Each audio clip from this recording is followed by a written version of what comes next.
राधे राधे। आज हम आपके लिए समास लेकर आए हैं कि समास किसे कहते हैं और समास के कितने भेद होते हैं।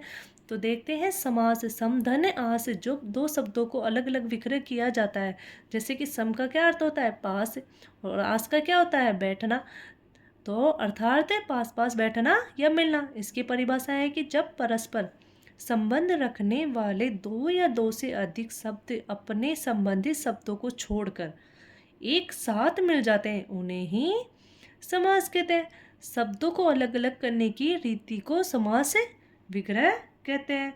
जैसे कि भूख मरा, भूख से मरा हुआ। जब इसका विग्रह करते हैं तो क्या हो जाता है? ये भूख से मरा हुआ।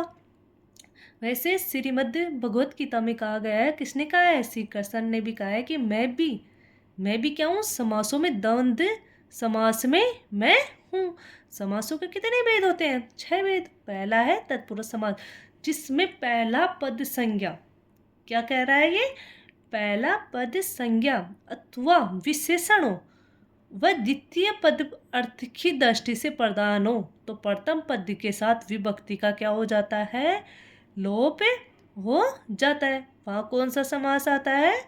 तत्पुरुष समास। अब तत्पुरुष समास को पहचानने के लिए हम कारक चिन्हों का प्रयोग करते हैं। जैसे कि कर्ता ने, कर्म को, करण से के द्वारा माध्यम, संप्रदान के लिए देने के योग में, अपादान जिसमें किसी का भी पृथक भाव हो, संबंध जिसमें किसी का संबंध हो, जैसे कि का, के, की, रा, रे, री, अधिकरण में मैं पर। अब कर्ता के तो कोई उदाहरण नहीं है। अब आते हम कर्म कारक में। कर्म कारक में लेते हैं हम यश प्राप्त। किसको प्राप्त? यश को प्राप्त। स्वर्ग प्राप्त, स्वर्ग को प्राप्त। देश गत, देश को गत। चिड़ी मार, चिड़ी को मारने वाला। आते हम करण तत्पुरुष में। अब करण तत्पुरुष में क्या आता है? विग्रह करने के लिए से का प्रयोग किया जाता है। करण से।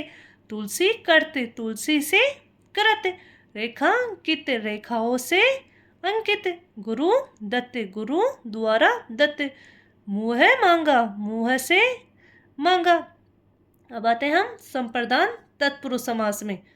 तो संप्रदान तत्पुरुष में क्या होता है कि किसी को भी कार्य करने के लिए या देने के लिए। तो पाठशाला, किसके लिए? पाठ के लिए शाला का होना जरूरी है। रसोई घर, रसोई के लिए क्या जरूरी है? घर का होना। डाक गाड़ी, डाक के लिए क्या होना चाहिए? गाड़ी का होना चाहिए। उसी प्रकार आवेदन पत्र, पत्र के लिखने के लिए, आवेदन करने के लिए क्या होना चाहिए? हमें पत्र लिखना चाहिए। अब आते हैं हम अपादान तत्पुरुष समास में, जिसमें क्या दे रखा था? जिससे कोई भी पृथक भाव हो। जैसे कि काम चोर, काम से चोर। जन्म रोगी, जन्म से रोगी। पदच्युत, पद से च्युत। गण गुण रहित, गुण से रहित। वैसे ही कई आते हैं, जैसे भय भीत, भय से भीत। बुद्धिहीन, बुद्धि से हीन। धनहीन, धन से हीन। आते हम संबंध तत्पुरुष समास में। भारतवासी, हम कहाँ के वासी है? जब इसका संबंध किससे बताया जा रहा है? भारत से। तो हम कहाँ के वासी हैं? भारत के। भारत का वासी। कर्माधीन, किसके अधीन? हम कर्म के अधीन है। अश्व मेघ, अश्व का मेघ। माखन चोर, माखन का चोर। वैसे तो सब लोग जानते ही होंगे कि माखन चोर किसे कहते हैं? श्री कृष्ण भगवान को। आते हैं हम अधिकरण तत्पुरुष समास में। नरोत्तम, नरों में उत्तम। सर्वोत्तम, सर्व में उत्तम। दान वीर, दान में वीर। कवि राज, कवियों में राजा। अब आते हैं हम नज तत्पुरुष समास में, जिसमें भी नकारात्मक अर्थ देने वाले, जैसे कि अन और अर उपसर्ग हो, जैसे कि नी हो आदि हो, तो उसमें कौन सा आएगा? नज तत्पुरुष समास। जैसे कि अमर, न मरने वाला। अकरम, बिना कर्म के। अनपढ़, न पढ़ा हुआ। अभाव, न भाव। नालायक, नहीं है लायक जो। अनावर्त, न आवर्त। अगोचर, न गोचर। अडिग, न डिगने वाला। अनभिज्ञ, न विज्ञ। वैसे ही जैसे अकर्म, बिना कर्म के।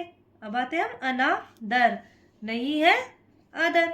अचल न चल, अभाव न भाव, अलौकिक न लौकिक, अनपढ़ न पढ़ा हुआ। तो आज की क्लास यहीं समाप्त होती है। राधे राधे।